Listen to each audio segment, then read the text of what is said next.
Joining me is Tuesday regular Matt Canavan, Nationals MP and former Resources Minister. Matt, great to see you. Look, honestly, I've been following politics for decades. I've never seen such a total record of failure by one minister. How could Bowen get so much wrong and still not be sacked? Well, he might not be sacked, Andrew, but I think he might be in a witness protection scheme. I mean, where is he? It's pretty hard to find Chris Bowen these days. He's obviously a walking embarrassment for the Labor government because he was the principal designer, architect, spokesperson, which sold the now lie that they would lower your power bill by $275. So the Labor Party's desperately trying to hide him, but I don't think the Australian people will forget that they were promised a big cut in their power bills just 3 years ago. The Labor Party has not been able to deliver that. They haven't given a convincing excuse about why. They used to blame Vladimir Putin, but that was clearly wrong given coal prices are back to where they are, and we're still paying way more for power than when the Labor Party got elected. So, look, the Australian people will have a say on Chris Bowen in a few months' time. And if you do want him sacked, make sure you vote for Peter Dutton, Liberal National Party government, and tell your friends to do the same. Look, I want to ask you a question that we at Sky have been asking Labor ministers. Pretty simple. How much will Labor's renewable energy plan cost us? Now, last night I showed Minister Tim Ayres had no idea. Laura Jays gave him the round to the kitchen, no idea. And it isn't the first time either, Matt. I mean, here is Peter Stefanovic asking the Deputy Prime Minister that very same thing last June. So what's the cost of the total renewables rollout? Well, what we're seeing with renewables is, and this is the big difference today, Pete, compared to where we were at a decade or 15 years ago, is that the cheapest form of energy in the system is renewable energy. And but is it over $1 trillion? Is it over $1 trillion?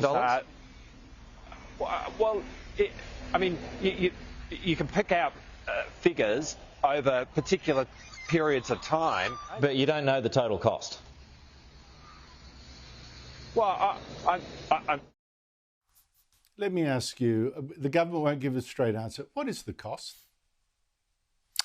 Well, the Frontier Economics has costed the government's plan, and they put the total cost, if you add up all the costs over the next 30 years, at $642 billion.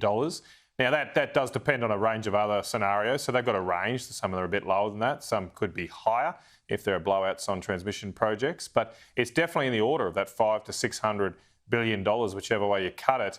I don't know if Sky News is going to get too many Labor ministers on so in the future.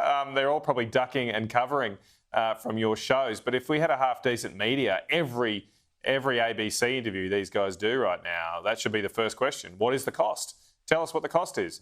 They haven't costed this properly. There's a thing called the Integrated System Plan, which is done by our energy regulators, but that doesn't cost all of the supply costs of our power delivery systems, including, for example, the solar panels that people build, the batteries, behind-the-meter batteries. We did that. Frontier Economics did that, and they came up with that massive cost. And they also looked at, well, what would it mean if we did nuclear?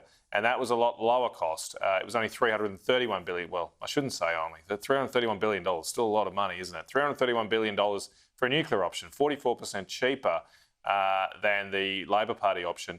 And in my view, it'd be cheaper again if we added coal to that as well, but no one's costed that, unfortunately. I wonder why. Yeah, I wonder why too. I must say, they won't tell you the cost, nor will they tell you the benefit. I mean, it's incredible. I mean, I've asked Kevin Rudd, my question's been asked for me of Julia Gillard. I've asked the Environment Minister Greg Hunt when he was in the Liberal government, by how much will the temperature actually be cut with these plans? Never tell you. The answer is zero. You don't have to do nothing. Zero. About zero. Not enough decimal what places other on your project calculator. have you ever seen? No, but what other project have you ever seen where they won't tell you the cost and they won't tell you the benefit? I mean, it's just literally insane. One day we'll look back and laugh that people could be so foolish. By the way, the government today went full-out attack on the opposition's promise to bring back tax deductions for business lunches in a restaurant for businesses turning over under $10 million a year. Right now, you can claim lunches only if you have the lunch at your place of business. Here's the Prime Minister. On top of their opposition of all of our cost of living measures, the only policy that they have put forward, the only policy they've come up with is for every taxpayer to fund a free lunch that those opposite have now doubled down on today.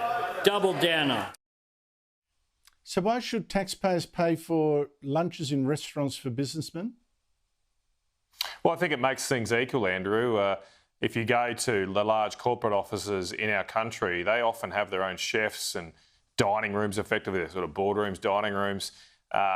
Some of us are like, I've been there and it's all very lovely and nice, but they get a tax deduction for that, as you've just described. Now, obviously, your local small business, mum and dad real estate agent, whatever you might be running, they can't afford to have those overheads. So they don't get access to that deduction. Why shouldn't they? If they just want to entertain their clients at a local restaurant, supporting other local small businesses, why shouldn't they be able to do that?